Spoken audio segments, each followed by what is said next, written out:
ดน้องพี่มองดังคลองแสนแสบเจ็บจำดังน้ำยอกแปรบแสบแส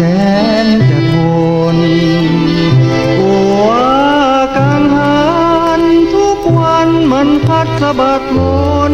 อยากจะรู้จิตคนจะหมุนกี่หนต่อวันย่างเดือน12ปากคลองเจิงน้องน้ำหลังอยู่ไกลกันคนละฝั่งยังร้องสั่งกันสิ้นเดือน12น้ำนองแห้งคลองโคตรพันสิ้นความรักจากกันเหมือนกังหันเปลี่ยนทางลมแสนแสนเปรียบแม้นชื่อคลองนี่คือโลงทองของเรียมขวัญเขา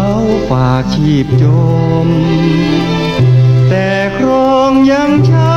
ำเหลือไว้แต่น้ำขุ่นต้มพี่จึงช้ำคืนคมตรมเสียกว่าครองเจ้าจากพี่มาเจ้าลืมทุ่งนาฟ้ากว้างเจ้าลืมปากคลองสองฝั่งลืมทางทุ่งทอง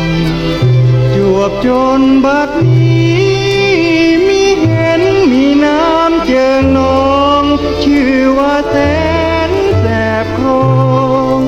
เหมือนคนมองต้องแสบแสน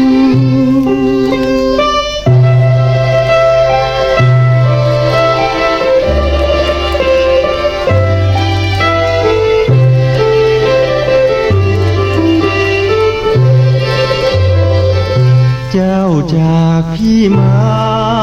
เจ้าลืมทุ่งนาฟ้ากว้าง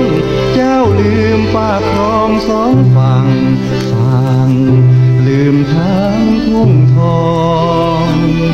จวบจนบัดนี้มีเห็นมีน้ำเจิงนองชื่อว่าแสนแสบครองเหมือนคนมองต้องแสบแสน